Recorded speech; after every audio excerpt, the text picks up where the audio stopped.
Hi, this is Patrick with Strength Clinic, and I have a special video for you. Recently, we filmed Michael Hernandez. Now, he's a young and upcoming professional cyclist, and we filmed him going through one of his strength training sessions. You know, just 21 years of age, Mike has had some really promising results with top 10 placings at the Colorado Classic and fourth place finishes at both the Tour of Alberta and the U.S. Pro Criterium Championships. Now, I've just been working with Mike for a relatively short time, but I thought it'd be interesting to walk you through one of his workouts. He's been a real quick study, and as you'll see here in a moment, he really gives 100%. You know, cyclists and other endurance athletes have traditionally been some of the last athletes to really embrace strength training. And that's kind of funny to me, because personally, I've been involved in the sport of cycling and the activity of strength training concurrently for 30 years now. And from a health and fitness viewpoint, strength training is probably the single most important thing you can do for your body, especially as you age. But from a performance perspective, whether you're a recreational rider or a top-level professional, there are performance gains you are leaving on the table by not strength training. So let's take a look at this. So hopefully you'll start giving this aspect of your training the attention it deserves. Okay, so Mike is about to get started. It's important to note that the first thing he's doing is taking a moment to himself and getting grounded or mentally prepared for what he's about to do. This workout is a challenge, and to get the most out of it, you need to be ready. So he's getting started now. This exercise is a horizontal pushing motion. It's for the muscles of the front of the torso and the back of the arms. And it's pretty obvious he's moving very slow. I have Mike doing low momentum reps at a 10-second positive and negative pace. Okay, so this is probably a good time to talk about training philosophy. There are many different schools of thought when it comes to strength training. There's a lot of opinions and research. But as a practitioner, especially when working with an athlete, we have to think how this training fits into the totality of their program. And for me, low momentum strength training programs like you see Mike doing here offers the real world and objective strength gains, but also crucially minimize the risk that is more inherent in explosive and higher velocity strength programs. Mike is first and foremost a professional cyclist. The last thing he or his team manager needs is him getting hurt in the gym. You simply have to take this into account. And that's not to say there isn't an explosive nature to what he's doing. It just happens in a more controlled and safe manner. Both slow and fast twitch muscle fibers are being sequentially recruited and exhausted, and that's the key to growth. And watching Mike do this last rep right here, he's driving 100% exploding into this movement just in a more controlled fashion. He's giving 100%. Okay, in this next exercise, Mike is moving to the lat pull down. And the pull down basically works the opposite side musculature from the first exercise. So he's working his back, the front of the arms, the biceps, and the midsection. You'll see him do a crunch there at the bottom of the movement. In this exercise, he's using a Nautilus Nitro pull down, which is a great machine. And for his low back and legs, he'll be on a few Med-X machines. While machines aren't 100% required, and I'm a fan of free weights and body weight exercises too, I do speak from experience and say a high quality machine does make it a little easier to achieve the intensity we're after and to feel safe doing it. So again, Mike is moving at a 10-second positive and negative pace. And I really emphasize to Mike the need to maintain perfect form. Well, why is that so important? Because as he progresses in the load he can handle, in other words, as he gets stronger, I want to make sure his gains are real before increasing the load. In other words, I don't want to increase his resistance if he had to break form or get sloppy just to finish a rep. One of the best aspects of this workout is the controlled nature of it. When we see his rep counts or time under load increase, then we know it's because of strength adaptations, which is ultimately all we really care about. So you might have noticed that Mike is just doing one set per exercise before moving on to the next exercise. This is also by design. There's been a lot of research investigating one versus multiple sets. There's compelling evidence on both sides. But again, it's all about trade-offs. We're going with one set for a number of reasons. One, by keeping accurate records, we'll still see his numbers increase from session to session. He will get stronger. Two, less sets means less exposure to potential injury. And three, maybe most important, this keeps his workout to only about 15 minutes. And I should point out something we're only doing just once a week, maybe twice, in the off season. As a professional, Mike is riding big miles, putting in 20 plus hours a week. But even recreational and amateur riders put in a lot of time. Getting the performance advantage from strength training is that much easier and realistic if you're not spending all your time in the gym. Next, Mike is doing a tricep extension exercise on the flat bench. This is sometimes called the French press or skull crushers. For a single joint movement like the tricep extension here or a bicep curl, I'm looking for Mike to be able to do the exercise for a solid minute under great form. And if he's able to do that, I'll increase the resistance slightly at his next session. This exercise really does isolate the triceps perfectly. You'll see Mike's upper arm that attaches into his shoulder start wavering a bit as he struggles to handle the weight. This was the first time with this weight, so his form was a bit suspect. I'll probably keep him at this weight over the next session or two to see if he gets smoother, and if not, I'll bring his weight back down a bit.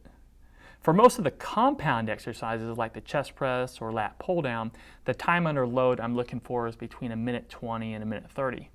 Once he hits muscle failure above that time with great form, that's when, again, I'll increase the resistance for his next session.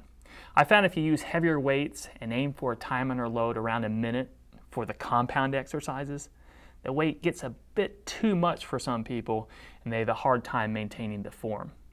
But for triceps and biceps, about a minute is perfect. Next up for Mike are bicep curls on the incline bench. And as he's doing this, I want to talk to you a little bit about one of the biggest advantages of strength training, and that's injury prevention. It's not just your muscles that get stronger with strength training, but all the supporting structures like the tendons and fascia and surrounding connective tissue. All of these tissues strengthen and they become more robust and are better suited to handle the rigors of training. One of the biggest problem areas for cyclists is dealing with knee issues. And while a cyclist needs to get their fit and biomechanics correct, strengthening the tissue goes a long way in preventing injury and keeping you on the bike. Not only that, it stands to reason that a stronger version of you will also hold up better in the event of a crash. Beyond the goal of helping Mike improve his cycling career, what I also hope I'm doing is laying the groundwork with Mike for a lifetime of strength training. The workout he's doing now will be as effective 30 years from now as today. And yes, I get it. It may not look exciting, but let's face it, if I was filming Mike doing a 20-minute threshold interval on a trainer indoors, would that look exciting? Of course not. But is it effective? Of course. And that's what we need to be most concerned about. YouTube is full of action workout clips like the montage scenes you see in Rocky movies, but disciplined work like this is what can last a lifetime. The next exercise is another one vital for cyclists, especially if they've had low back issues or discomfort at the end of a hard ride or race. What makes this exercise so special really is the equipment. This is the Med-X Lumbar Extension machine. It's really second to none in that it's able to lock the pelvis in place, thereby isolating the lumbar extension muscles in a way traditional back exercises don't. Now you're probably familiar with back extensions on, like, say, a Roman chair. While it might be better than nothing, the bulk of the movement is being orchestrated by the hamstrings and glutes, not the paraspinal muscles. But by locking the pelvis into place, the Med-X Lumbar Extension is genuinely able to isolate and strengthen the musculature of the spine. As Mike continues this exercise, I want to quickly bring up a mistake I believe riders make with strength training, and that they do it, if they do it at all, typically during the off season, which here in Florida I'm not sure even exists. But the problem with this approach is you will start to lose the strength you've developed after a month or so of not strength training. Strength truly is a use it or lose it proposition. And it's been noted by others, if anything, you're better off strength training during the season rather than off season. But the best approach, and one I've used myself for years and the clients I've trained, is a once per week approach. A 15 or 20-minute workout is all you need for continued strength development, and if it's placed correctly in your week, it won't interfere with your bike training. Now, if you were doing grand tours or week-long professional stage races like Mike, some adjustments would obviously need to be made, but for the majority of us, a once per week strength training plan is about a perfect addition to on-bike training. Mike's next exercise is a seated leg curl, an exercise designed to strengthen the hamstrings. Now the hamstrings play a vital yet sometimes overlooked role in the pedal stroke. It's not just the glutes and quads that are important. The hamstrings both engage in the downward stroke to extend the hip, but also the upward stroke to flex the knee. As such, strengthening the hamstrings is an important objective, and the variable resistance provided by the MedX leg curl machine that Mike's on provides a great platform to thoroughly fatigue the hamstring musculature. One of our guiding principles of strength training is that we fatigue the targeted musculature according to the anatomical function. So the hamstring's primary function is leg flexion, which is why the leg curl is such a great exercise. We're fatiguing according to its anatomical function. The concept of fatiguing according to anatomical function is consistent in all the exercises that Mike's doing. The idea is progressively overloading the musculature from session to session to stimulate strength gains. It's important to note we're not trying to mimic any cycling motions. In other words, we keep strength training and bike training separate. Where they meet is when your now stronger body is used to both train and race on the bike. Simply put, a stronger athlete is a better athlete, but keep your strength training separate from your bike training. Strength train according to anatomical function and not by trying to mimic the pedal stroke. Mike's last exercise is the leg press, probably the most difficult of all.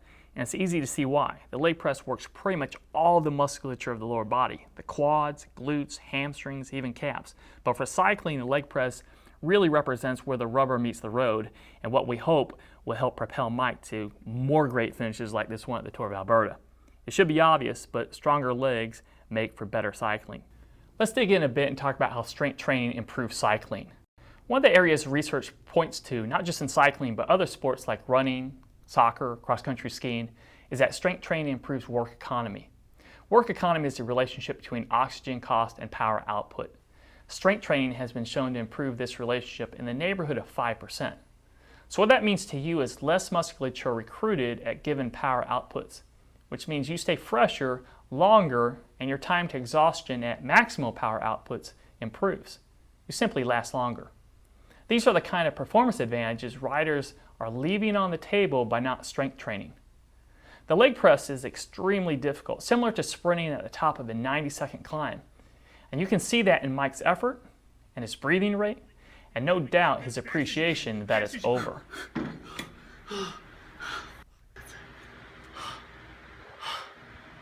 Hey, I'd like to thank Michael Hernandez for letting us share his workout with you. In the larger sports world, strength training is common practice, but cyclists, both recreational and competitive, seem to shy away from truly incorporating a consistent strength training program. I hope this video helps you see the framework for a program that you can use alongside your on-bike training. While I couldn't cover everything in this video, I really hope your takeaway is that strength training is a worthwhile addition to your overall approach to the sport of cycling. So to sum up, whether you're a recreational rider, a junior racer, an amateur, a professional, male, female, it doesn't matter. Strength training is for everybody. Now, if you're in Orlando and would like help integrating a smart strength training program into your cycling, click the link below and we'll get started with a meeting right here at Strength Clinic. I'm Patrick Diver. Thanks for watching, and I'll see you in the next video.